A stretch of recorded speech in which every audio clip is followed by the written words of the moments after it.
Meus amigos, se até esse momento você prestou atenção, você já aprendeu algumas coisas interessantes sobre trabalho. Primeiro, calcular trabalho. Segundo, você aprendeu quando ele é positivo, quando ele é negativo e quando ele é zero. E agora a gente vai fechar trabalho com o cálculo dele por uma área.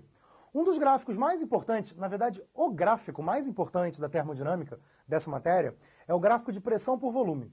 Lembra que são 4 as grandes características de um gás? Quais são as 4 grandes características de um gás? Lembra disso? Pressão, volume, temperatura e o número de mols, não é isso? Qual é a pressão que o gás está? Se ele está muito pressionado ou pouco pressionado. Qual é o volume que ele ocupa? Se ele está ocupando muito volume ou pouco volume.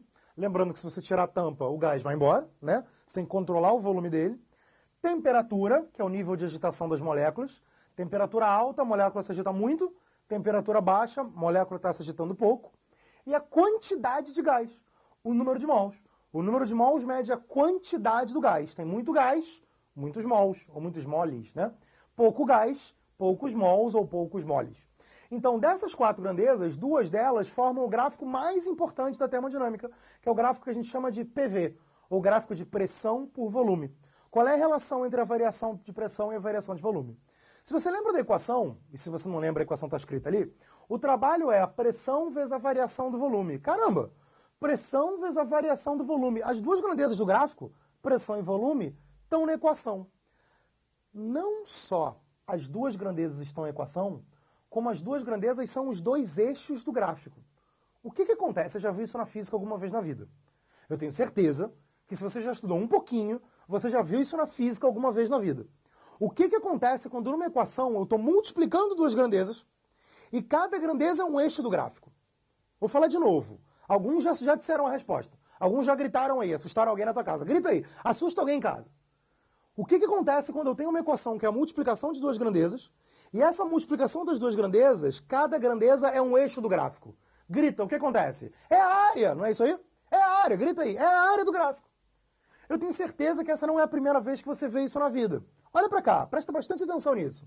Se pressão é um eixo, e o volume, no caso a variação do volume é o outro eixo, quando eu multiplico uma coisa pela outra, olha só, eu coloquei aqui um gráfico, só de curiosidade, isso aqui é uma esses nomes volta e meia aparecem. Isso aqui é uma isobárica. O que é uma isobárica? Iso, igual, bárica. Sabe o que é barômetro? Você sabe o que é um barômetro? É um aparelho para medir pressão. Isobárica, igual, o mesmo, bárica, baros, barômetro mede pressão, baros é pressão, isobárica, mesma pressão. Concorda que a pressão aqui, ó, digamos que isso aqui vale 8, ou vale 12, ou vale 157. Pode valer qualquer número. Concorda que está constante? Não está nem aumentando nem diminuindo? Eu tenho uma pressão constante, isso aqui é uma isobárica. Bom, detalhezinho falado. O que te interessa é que quando eu faço pressão vezes a variação de volume, eu estou multiplicando esse número aqui, esse número é a pressão.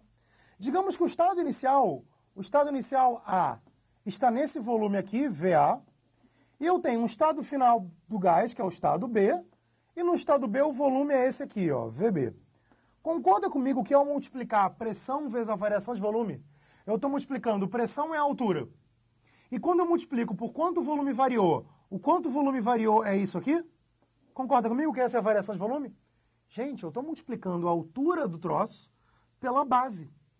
Ao multiplicar a altura pela base, eu estou calculando essa... Fala aí. Eu estou calculando essa área. Eu vou repetir. Pressão vezes a variação do volume. A pressão é a altura. E o quanto o volume variou, pega o volume do início, o início é em A. Pega o volume do fim, o fim é em B. O quanto o volume variou é esse troço aqui. É a base. Se eu pego a base e multiplico pela altura, eu estou calculando a área A desse troço. Ou seja, eu posso dizer que se o trabalho é a pressão vezes a variação do volume, o trabalho é... Cara, me diz se você já viu isso aqui, ó. N igual. O que é N igual? Numericamente igual. Ou seja, matematicamente você faz a conta numericamente igual. Então, o trabalho é a pressão vezes a variação do volume, que é numericamente igual a, acabei de falar, área. Área do quê?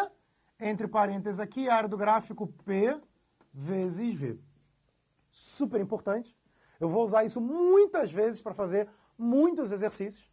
E eu preciso que você termine a conceituação aqui sobre trabalho sabendo qual é a equação, quando é que ele é positivo, negativo ou nulo, E como é que você pode calcular esse troço pelo gráfico? Você pode calcular o trabalho P vezes ΔV, fazendo a área do gráfico PV. Isso é super importante, aparece pra caramba, e só com isso eu posso encerrar essa primeira parte da aula, que é a área de parte de trabalho. Eu quero um sim ou não, porque agora a gente vai ver calor, depois vai ver energia interna, e depois acabou.